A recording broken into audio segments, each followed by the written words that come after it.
Do you live in a magical reality?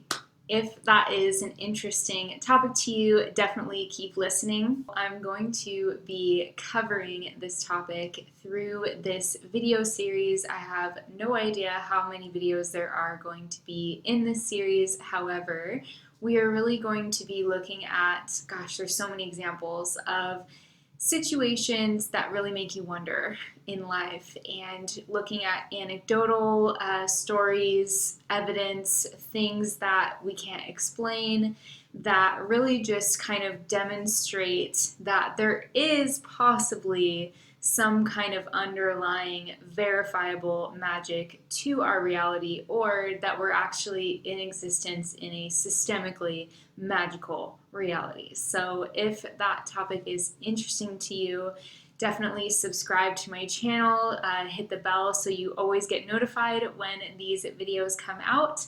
And my name is Kaylee Jean if you're new here, so welcome, and let's get into the topic for today. So one of the things that to me really speaks to this idea of living in a magical reality, and one of the most kind of striking examples of this, is the quality that inanimate objects in our life tend to sort of take on this stronger charge in a way, particularly if you have an object that is really meaningful to you, or an object that you use a lot.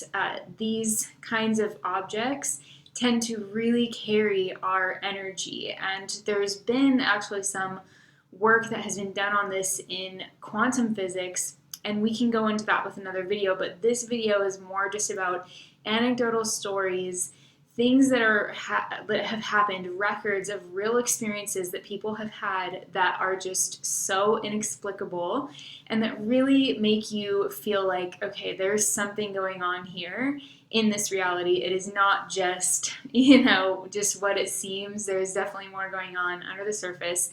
And in this video of this series, we're going to be looking specifically at rings, because I find that in doing research on this, rings that people wear for, years at a time tend to carry so much significance. They're typically very symbolic. For example, a wedding ring of, commitment to a chapter in their life, an individual in their life. And there's also rings that people get, from their family or from their class that they graduated in. And so there's a lot of whatever rings that someone is wearing all the time, even if you're just wearing a ring for the stone properties that the stone in a ring has, or that the metal in the band has, they carry so much of your energy, and they really kind of are like energetic sponges in a way, and they're really rich in symbolism. So I found that it's really easy actually to find stories of rings doing really weird things. So one of them that I wanted to begin with is a story about a lost ring that someone had. Basically, this woman had lost her ring while she was doing some baking in her kitchen. And I will, by the way, put some source material. So if you're just listening to this, take a look at the screen every now and then, because there will be, wherever I can find it, there will be source material for this.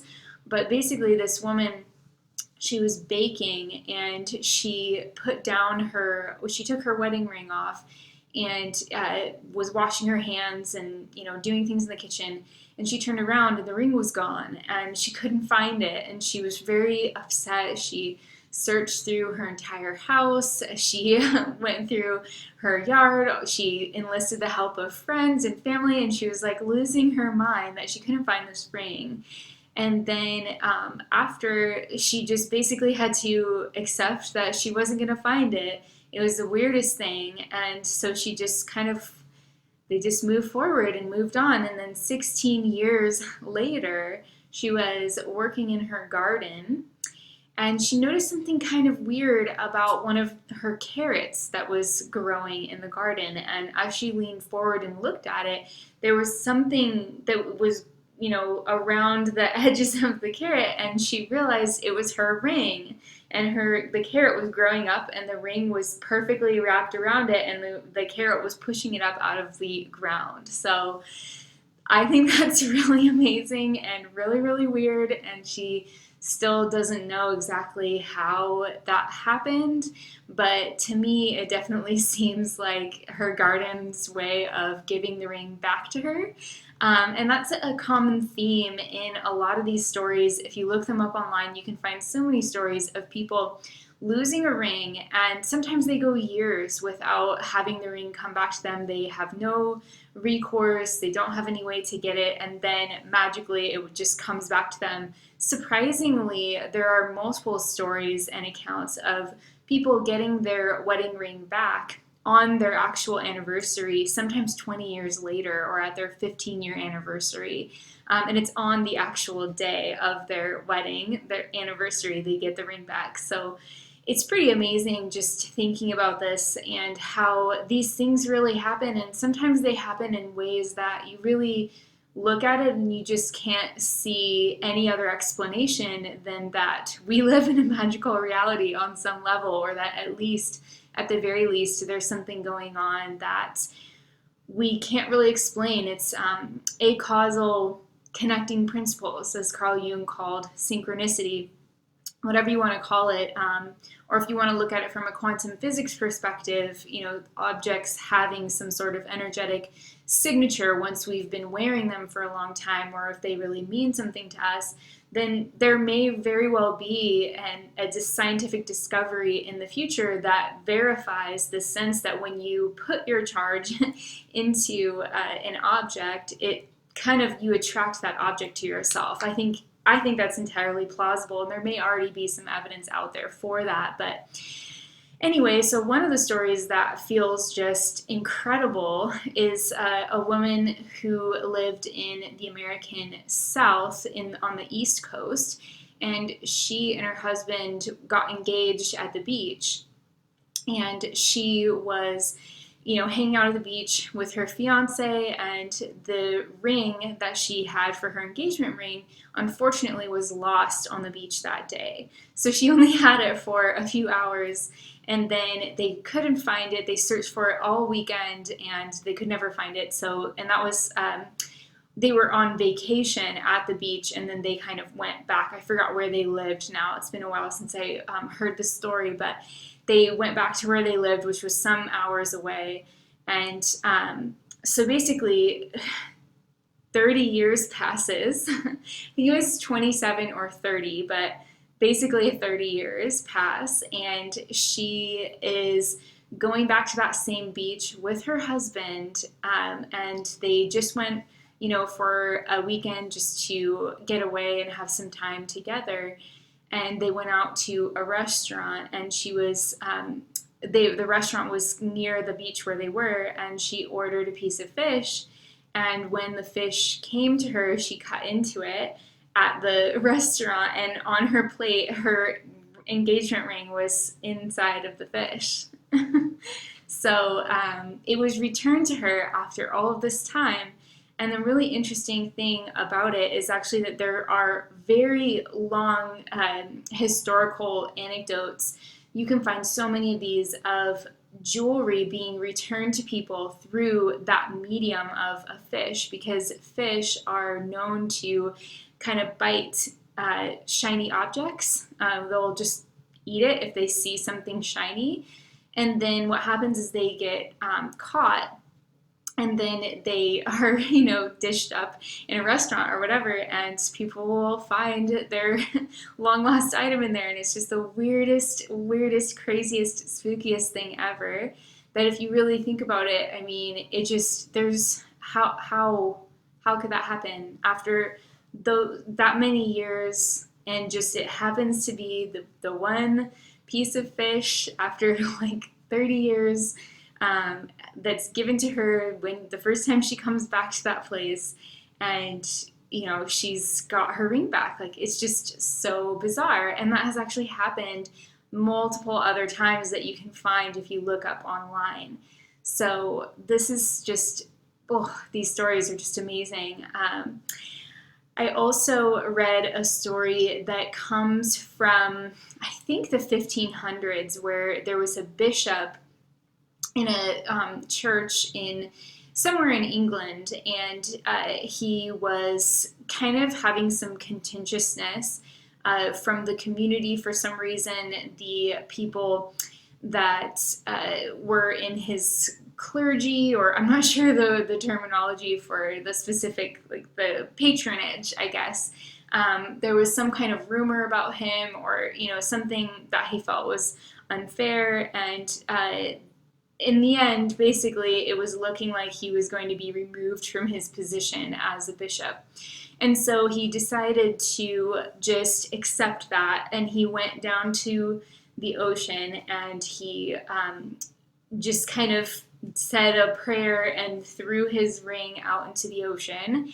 And later on that day, there was a fish that was caught, and the fish was caught, I think it was in preparation for some kind of community dinner, or it was like a fish that was maybe purchased from the fishermen for something having to do with the community, like a feast or something like that. And they cut it open, and the bishop's bishop ring was in the fish, and so the town took that as a sign that they should give that bishop another chance, and so he was reinstated.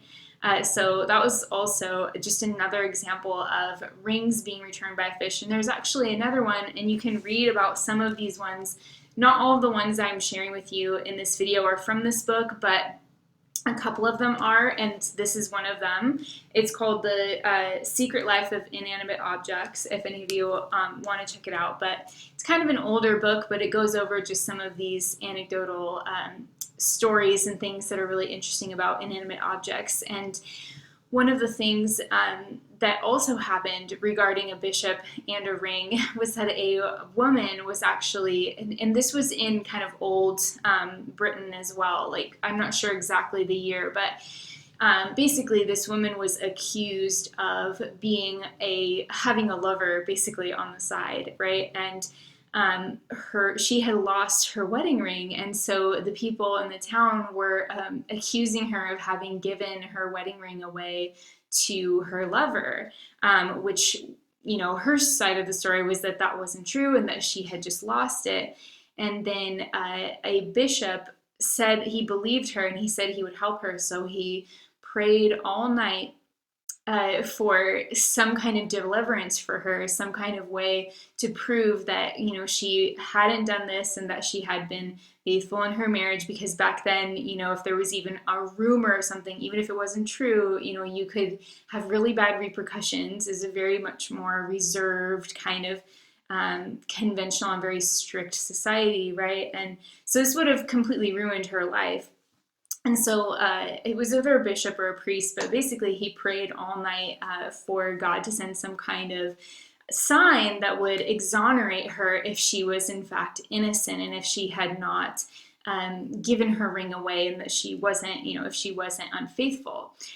And the very next morning near dawn, a fisherman caught a fish which then when he cut it open, it had the girl's ring in it. So it was proving that she hadn't given it to anyone. And so she was exonerated of her crimes. So another really great one is a story from Donna Claver, who in 1974 took her wedding ring off of her finger in the bathroom and set it on the top of the toilet while she was putting lotion on. And the ring fell into the toilet subsequently, and then it went down into the hole, and her husband came and they unbolted the toilet, they shook it, they did everything. They actually took the toilet off of the ground. They couldn't get the ring out, and they couldn't afford a new toilet at the time, and so they just had to accept that they didn't have her ring anymore, and they knew it was in the toilet, but they just couldn't get it out. And so years went by, and they actually moved. The house was sold. It was bought again and then sold again. It was sold multiple times. And 36 years later, her husband, Donna Claver's husband, happened to be, just by chance, working on the roof of the house across the street from that house they lived in 36 years before, and happened to be there on the day that the new people that had recently purchased the house were doing a renovation. And they pulled the old toilet and they were carrying it out of the house right in front of him. And so he jumped down off the roof really quickly and ran over to them and asked them, "Hey, I'll throw away that toilet for you." And so they're like, "Sure, it's a really old toilet. Like, if you want to throw it away for us, that's fine." So he took it with him back to his shop and he smashed it with a sledgehammer and was finally, after 36 years, able to remove the wedding ring that he had given to his wife all those years before. They cleaned it and it actually looked perfectly fine at the end of that whole ordeal. So it's just, again, another amazing synchronicity. I mean, of all the houses he could have been working on that day, nearly 40 years later, he happens to be across the street the very day that that toilet is being taken out of the house for its final, resting place in the garbage, and he just happens to be there to see it. I mean, it's just, how could you explain that? There's just no way. So I wanted to put that one in there because it was really, really good. Again, this is just a really interesting and kind of heartwarming topic that I feel like is so healing to really open our mind to and recognize that there is a lot more going on than what we think, and that actually amazing things can really truly happen. And I think one of the things I would also add to this is that one of the common themes that you find when you look into these type of stories is that people's intention can play a role, right? In the situation with the priest or the bishop who prayed for the woman to be exonerated if she was innocent. Prayer is a form of incantation. It's a form of focusing, of concentration. It's a form of really setting intention. And I think that can be one of the kind of prerequisites, right? That if we are going to accept the proposal that we do live in some sort of a magical reality, the concept that being able to apply our focus and our intention towards a particular outcome makes that outcome more likely to manifest than it would be if we were just letting things happen randomly, right? I think that is one of the, for me, core guiding principles that would demonstrate to me as an individual that I do live in a magical reality, in fact, which I already, of course, believe that, but I love looking at like stories and examples of this, but that makes it, that's one of the tenements of it, in my opinion, is that you can, through, transforming your own consciousness and through focusing your intention, create outcomes or create a stronger probability of outcomes that you want, more strong than if you just weren't doing that, right? And I think that there is actually a lot of proof for that.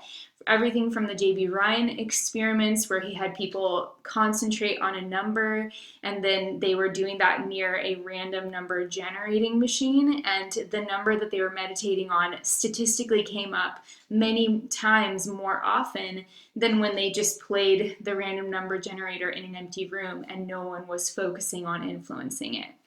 So I just want to begin to present this series as a way for us to kind of explore the potential that there is a magical reality out there, and that it actually exists within us as well, and that we can, begin to, through reminding ourselves of it, we can begin to really live it on a daily basis and really embrace, the symbolic reality, the magical reality, knowing that we do live in that, and giving us our metaphysical roots, giving us back our roots to the metaphysical reality, because we live in such a hyper modernized post-industrial situation where we expect replicable results throughout every area of our life, right? That's like one of the tenets of the scientific inquiry, is that you can reproduce an experiment and get the same result, right?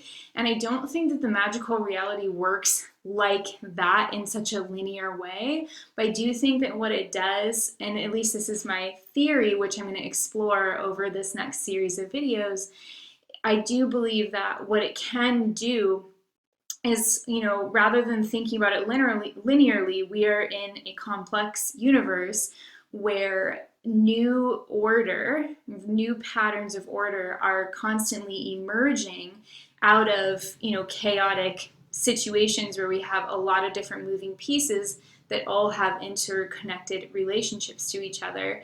And that's really what makes up our reality, is that there isn't this one, cause and effect chain. There's cause and effect, and that's one way of looking at it, but there's also this sense of things emerging, out of complexity, emerging out of the unknown. And as we interact with those new, factors, that's what generates this complexity and this spontaneous energy. And so when we are aware of the magical reality, and when we tap into the magical reality and we have our roots in the magical reality, we're empowered to kind of engage with the universe in this non-linear way, aware that as we focus our intention, we're sort of making the probability out of the randomness or seemingly randomness. We're anchoring ourselves so that we can call out more of those emergent factors that we would rather see. So it's kind of a more holistic view of things without taking anything away from the scientific approach. So those are just some of my thoughts that I wanted to just share in this preliminary little video. Please let me know what you thought about this. Do you think that recovering lost objects like a lost ring is proof that you live in a magical reality if that ring comes back to someone in an extremely unlikely and extremely magical way, or comes back to them on the date of their wedding anniversary, or comes back to them through a fish served to them in a restaurant after 30 years? Let me know what you think. Do you think that that would give you a pause and a deepening of your faith in the magical universe? Let me know in the comments. I would absolutely love to hear from you guys. I hope you enjoy this content. Please let me know if you do, because I really love this topic and I would really like to keep making videos on this, but I want to get your feedback as well about if this is something that you would like to hear from me about. Okay guys, take care of yourselves, and I will talk to you in the next video.